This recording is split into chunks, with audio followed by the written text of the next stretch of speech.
was talking to Nathan earlier, and he said one of the questions he quite often gets asked is how dads can support mums once babies arrive. So once obviously life with a new baby, is that something that you get asked quite a lot? Is it or?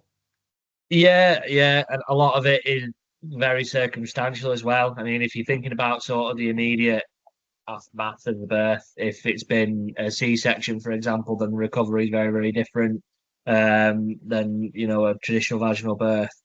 I know that with my wife in particular, she was in hospital for a week after.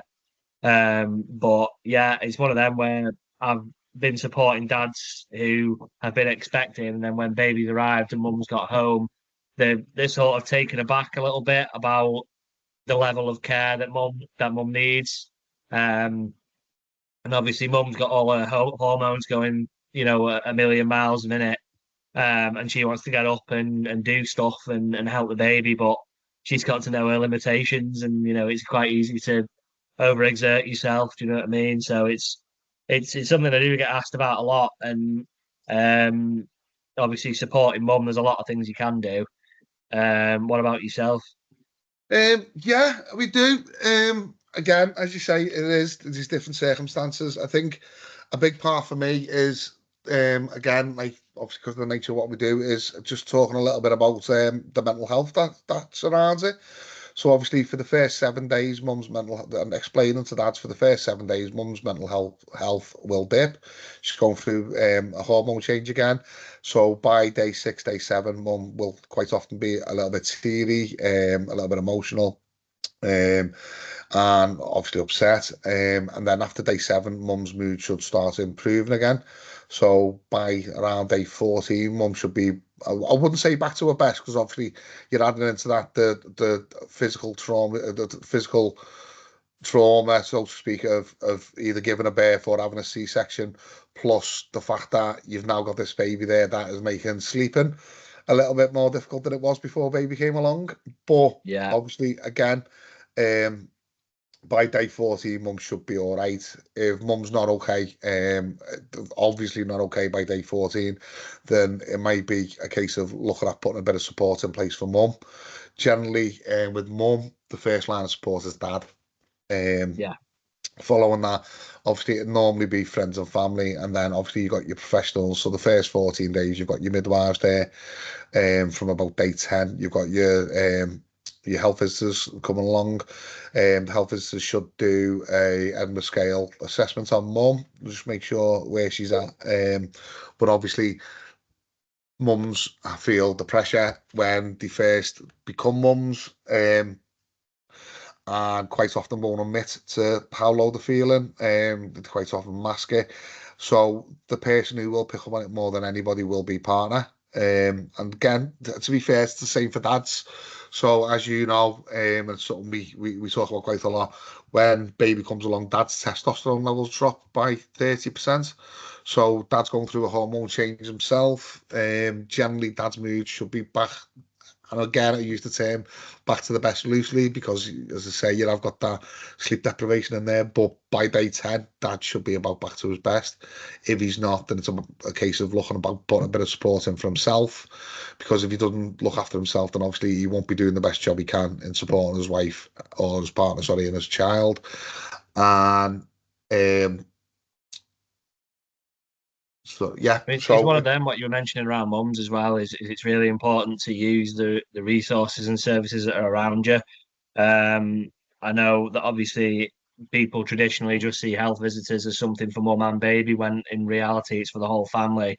If you're obviously concerned about mum in any way, shape, or form, then you should have a named health visitor that you can contact.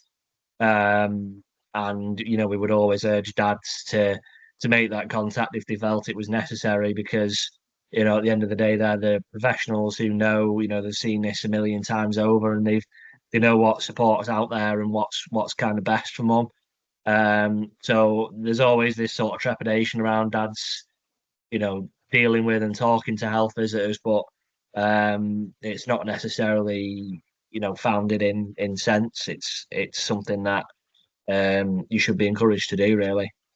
That's it. And I think like a big thing that a lot of people, like a lot of new families don't consider beforehand is obviously they're aware of the new demands that come with having a baby. So they're aware of the fact that there will be restless nights. There'll be nights where they don't get much sleep at all. Obviously, baby needs feeding, baby's bottles need sterilising, or if the feeding via a bottle, whether that be express or formula.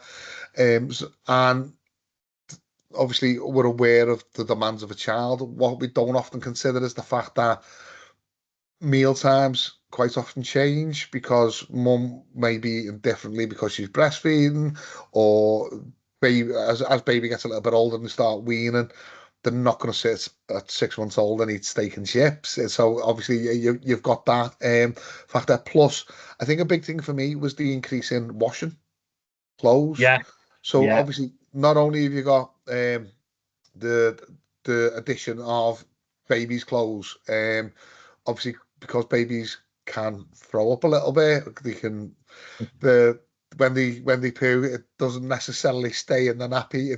And quite often when you take the nappy off, they will wee on you and things like that. So it's not just the addition of babies' clothes. New parents tend to go through a lot more clothes themselves, and there's just a lot more. You tend to hoover up more, you tend to polish more, just because you just want that cleaning environment. And I think communication there is key. And for me, I'll be honest with you, it's not. I think a lot of families fall into the trap of trying to split jobs 50-50, and well, he's done that for an hour, so I'll do this for an hour, and or she's done that for 30 minutes, so I'll do this for the. Now, for me, I'll be honest with you, I know it takes 10 minutes to wash and dry dishes. I yeah, would much rather spend an hour cooking a healthy meal from scratch than wash and dry dishes. And my wife appreciates that. My wife would rather do the dishes than cook. So for us, even though when you say, "Well, I've been in the kitchen for an hour, you've only done the dish," but for my mental health, I would much. I actually enjoy cooking, so an hour in the kitchen is relaxing for me. yeah, Whereas 10 minutes of washing and drying dishes can stress me out.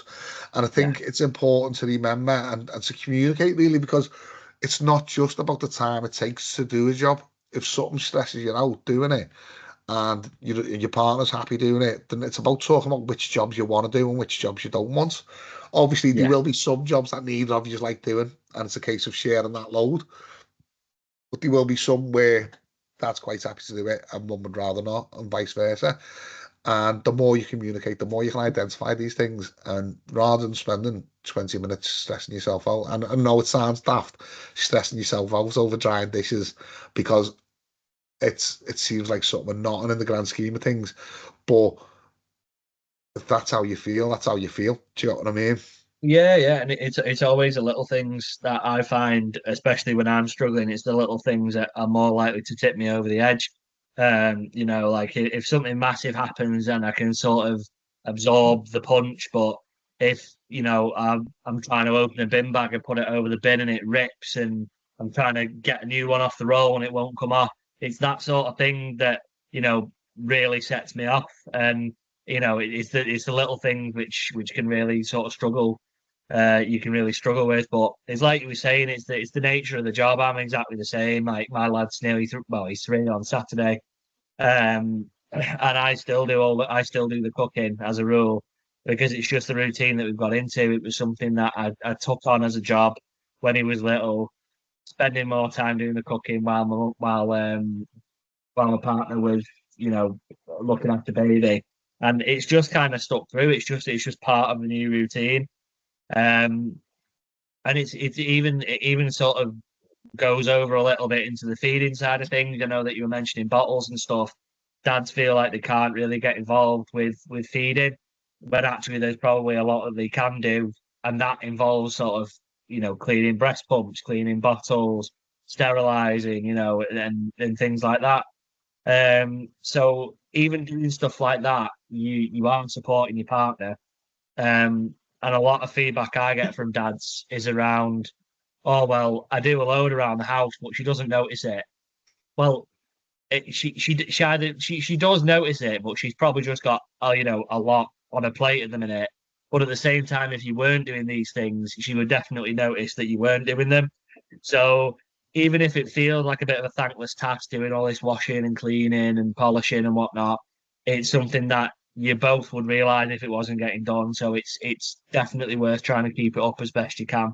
Well, that's it. I think, like obviously that's something. Well, it's something I think for pretty much everyone's heard really. But I quite often when Dad say that to me, well, I do my bit, but then she doesn't know. And I'm like, well, when was the last time you went in and commented on the fact that your wife was hoovered while you were in work?